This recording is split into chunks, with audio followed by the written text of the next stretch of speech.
Hi, how's it going? Sorry, just trying to get that situated. I wanted to come on here today just to talk briefly about the process of sitting with difficult emotions. Okay, and I say difficult because I don't want to overjudge them. And when we label things like that's good or that's bad, that's that judgment piece. And our brain falls in line, right? Um, Perspective, right? If we go through a situation and we tell that story to someone, oftentimes one person will look at that and be like, oh my God, that's terrible. And other people will be like, oh my God, that's wonderful, depending on their own experiences in life and how they perceive that particular situation, right? So perception is huge. Um, I was recently telling someone a memory that I had is years ago when I went to Hawaii, and we went to this luau on Maui, and it was beautiful. I mean, you're in paradise, right? You're in paradise. And just as we were sitting down with our pig roast and we were starving, the sky opened up, buckets, and within a second, the food was washed out. We were trying to hunker underneath tents, even though everyone was already soaked. And my perception of that was, yeah, I was disappointed because I was hungry, but I knew food was coming, so it was no big deal. But in my mind, I was still happy because I was in paradise. I mean, I was in Hawaii, dude. Right? I would have been happy getting wet and in the rain. I've been wet and in the rain here. So I'm like, here I am. At least I'm in paradise. What's the big deal? Right? Whereas other people might see that as, I'm only going to be here maybe once in my life and I got rained out. I'm never going to see a luau and I'm hungry and I'm cold and I'm miserable. And really in the moment, which in a lot of times being in the moment can be very skillful and positive for us. However, we have to recognize the impact that different ways of thinking have on us as a whole. Okay. So if I'm thinking in a certain way and it's making me angry or more disappointed, then I want to spend a minute with that and think of how else can I look at this or address this situation so that I'm not making myself more miserable. Because at the end of the day, we can't always change our situation, right? Sometimes life throws things at us and we have to accept. And that's hard. That's really hard. When things are out of our perceived control. And I say that because the only thing we ever really truly can control in life is our own response to our environment, to our scenario, to whatever's happening in our life, okay? And I say respond, not react, because reactions are very rarely a good thing, okay?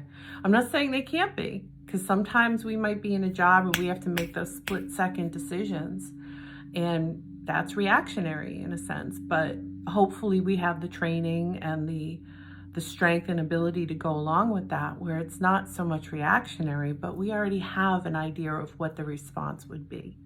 So if you think of first responders, for instance, they go into a scenario or situations that are otherworldly for some people to even wrap their heads around. But they go in and they already know what they're doing. It's like their responses are so fast, you would think they were reactions, but that's why they train so hard and know what they need to do and they're just,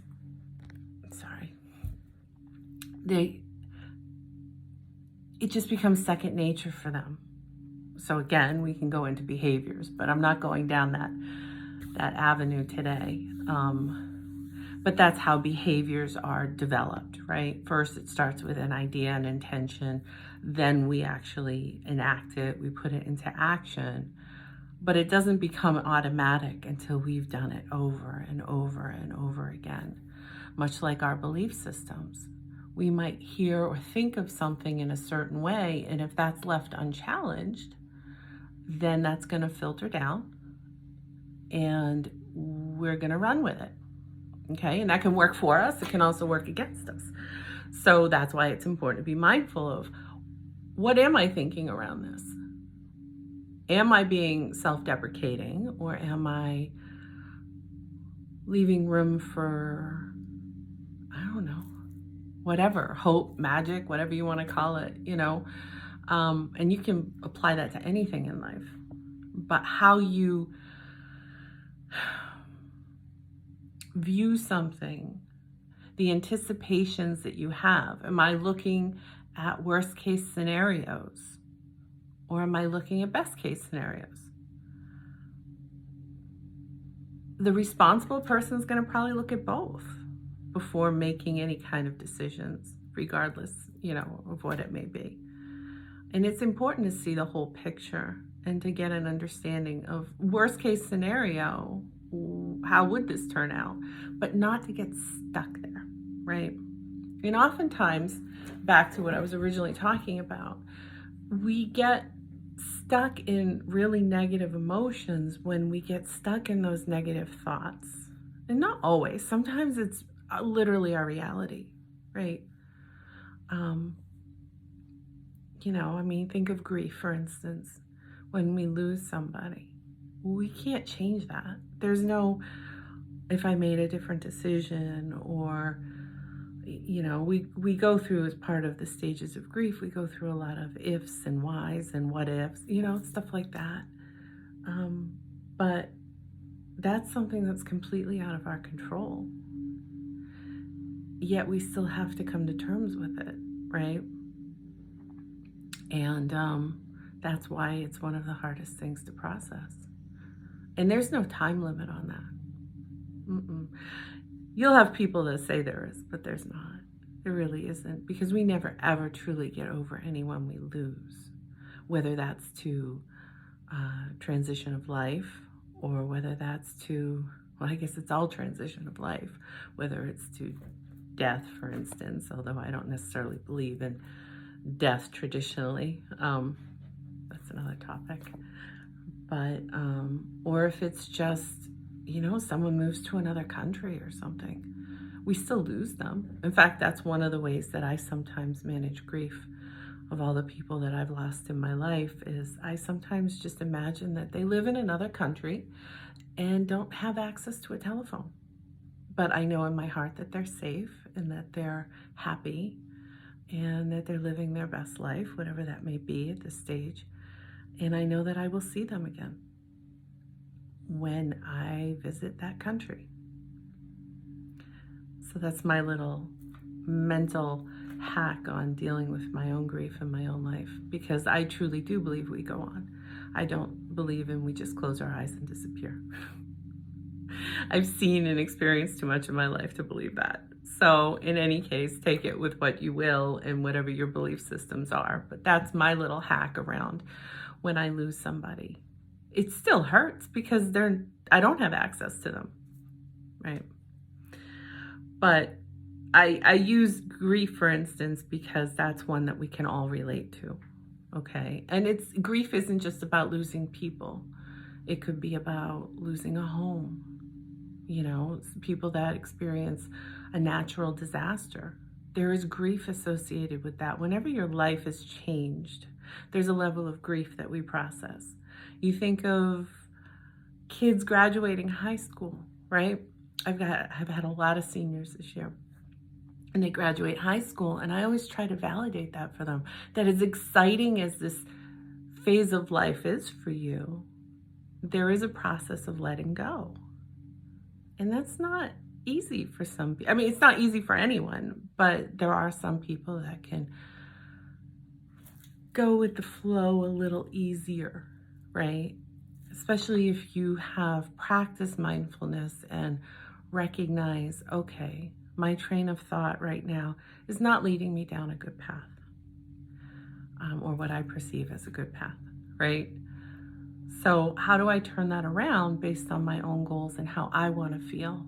because we do have way more control over how we feel than we think we do. We're all going to struggle on occasion. Nobody's the exception there. Believe me, I have my days where I cuddle up like an infant and just cry myself into sleep, or, and honestly, sleep is really helpful for that, but we don't want to get stuck there either, right? Because we want to forge ahead. I think when we create other goals for ourselves, in my life anyway, when I've been at my lowest, one of the things that's helped me move on is moving on, right? That doesn't mean forgetting. It doesn't mean invalidating or dismissing or negating anything. It just means I find other things to focus on to help me trudge forward, right? And sometimes that's really small tasks or really small goals, baby steps, right? But we're working towards progress, not perfection. Perfection it's not a reality, because what's perceived as perfect for one person could be absolutely a mismatch for someone else. Perfection, or even the term, is just a measurement tool. It's a construct. It's not based in reality. So when we're striving for something like perfection, we're gonna sit with a lot of disappointment in our life, and therefore probably get stuck in anxiety, right? Because we have expectations which lead us towards disappointment, because they're never going to be fulfilled, because perfection doesn't exist. It's like the dangled carrot. Anyway, so sitting with emotions, it can be difficult depending on which ones we're sitting with. And also sometimes just parsing them out, right? I don't know about you, but I've had days where I'm confused, like, what do I even feel about that? And it's important in those moments to really be kind to yourself and allow yourself to not shut down. I've learned this the long and hard way, that even though I have that ability to push through and shut down emotions if I need to in the moment, and that's great, especially in a catastrophic event or something like that, where you really have to show up or show up for other people, but you're feeling a certain way.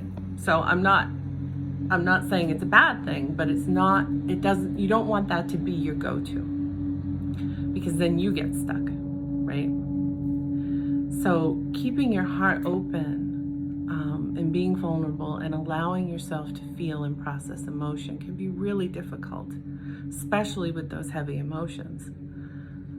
But so crucial when it comes to mindfulness and really gaining the insight needed to move forward productively, okay, or effectively, or whatever word you want to use there, whatever works for you. But if I'm feeling sad for whatever reason, I don't want to dismiss that. In years past, I would have. I'd be like, nope, sad doesn't serve me. I'm going to be either angry or I'm going to ignore it, and I'm going to find something to smile about, and almost that toxic positivity, right? And it can be a thing, for sure. And that's an optimist saying that, because I always like to look at the bright side, because that helps me feel better about my life, okay? But we also want to have that balance between our mind and our heart, because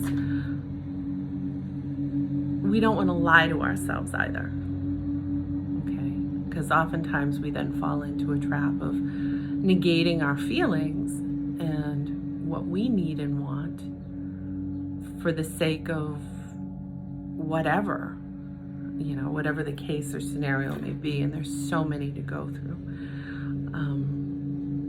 But it is very important that when you're validating those emotions for yourself and you're really parsing that out, and I'm sorry if you can hear that, but I have a retiree that lives next door whose life goal is to mow his lawn. So he's always on He'll buy like a brand new tractor and rebuild it, because why not? That's what he does. It's endearing but annoying at the same time. So if that's loud, I do apologize. But in any case, back to positivity. That balance between your mind and your heart is, you want to be logical to some degree, and that's going to vary from person to person, obviously. So we want to be realistic. We want to look at our life and not put rose-colored glasses on. We want to see things for what they are, so that we can make wise and discerning choices that are aligned with how we feel. And it's a fine balance, because sometimes how we feel isn't logical to us. It's like, how can I feel like that? Or why do I feel like that? Or whatever the case may be. And then other times it's, why am I rationalizing that when it feels icky to me? Or, I don't know, that's probably not the best word, but again, it depends on your scenario and what you're going through in life, right? But sometimes we do that. We see people that do that because they care about the choices they make and how that may impact others. They care about how other people feel. Other people do it because they care about what other people think. I've never been big on really caring too much about what people think, unless I respect them or whatever the case may be.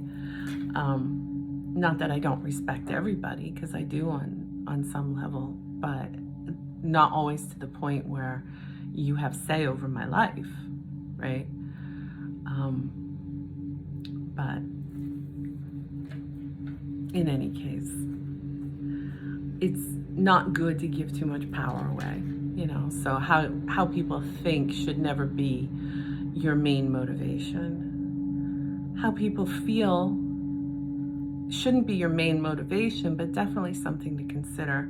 And I recently was talking to someone, which inspired this video in the first place, which I thought I was going to do a short, but here I am at 17 minutes, because it wouldn't be a tower video. Anyway, and she was feeling really bad about the choice that she was making, around her life. And you can apply this to work, relationship, moving, you name it. There's all kinds of things that you can apply that to. But she was feeling really bad because she felt that she was making a difficult choice that was hurting somebody that she cared about. And I believe my words to her, because then she went down this whole guilt train of thought and that judgment, right? That self-judgment of, I'm a terrible person because I'm putting myself first and hurting this person in the process. And my immediate response to her, my gut punch, if you will, and rationally this makes sense, is crappy people don't care about how other people feel. Okay? So when you are sitting in a place of guilt, okay, and it's easy to do, especially if you do care. Those are usually the people that do feel guilt, the people that do care, okay? So then we have to rationally look at it and say, okay, the way I'm looking at myself right now, is that how I truly feel about someone and how they would respond if they, I'm not saying that right. Let me think for a second. Sometimes we put judgments on ourselves that don't apply, and rationally we would understand that if we took a step outside of ourselves and looked at ourselves as someone else, okay? So sometimes when you're sitting with difficult emotions, it's important to kind of look at yourself. Like, if my best friend came to me with the same problem, would I say to them what I'm saying to myself? Or would I give them more compassion? Would I give them more nurturing? Would I look at it differently if it was somebody I cared about? Or if it was just someone different in general. You know, you don't even have to care about someone to be able to look at something rationally. But obviously we want to keep that balance because we don't want to mishandle people either. Some people will, and those are the ones that don't care. And maybe we would label them as crappy people. I don't know. I try not to label simply because, like I've always said, we're all on our own path and we interact with each other in ways that help each other grow. And sometimes those interactions are perceived as negative. And they can be, for sure. I've met some people that have impacted me negatively in my life, but at the end of the day, I can look back on it now and say, it was probably for my best and highest good because I learned from it. And I can apply that knowledge moving forward to help aid me with making more discerning and informed choices. So again, perception. When things happen to you that you perceive as negative, how do you want to integrate that? Do I want to pretend it didn't happen? Do I want to learn from it? Do I want to play the victim? Do I want to feel sorry for myself and just assume that that's how it's always going to be?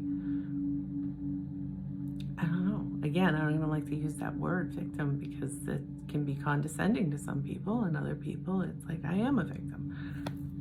I'm not judging one way or the other. What I'm trying to do is highlight how the words we choose to use towards ourselves and oftentimes others, the impact that that can have on the experience as a whole. I hope that makes sense. But I'm already at 22 minutes and I gotta get going. But I just wanted to share this real quick. It ended up being way more than I anticipated, but hopefully it's helpful for whoever may need to hear it. Again, if you have any questions, please reach out. Otherwise, I hope you have a wonderful day and I'll talk to you soon. All right. Bye.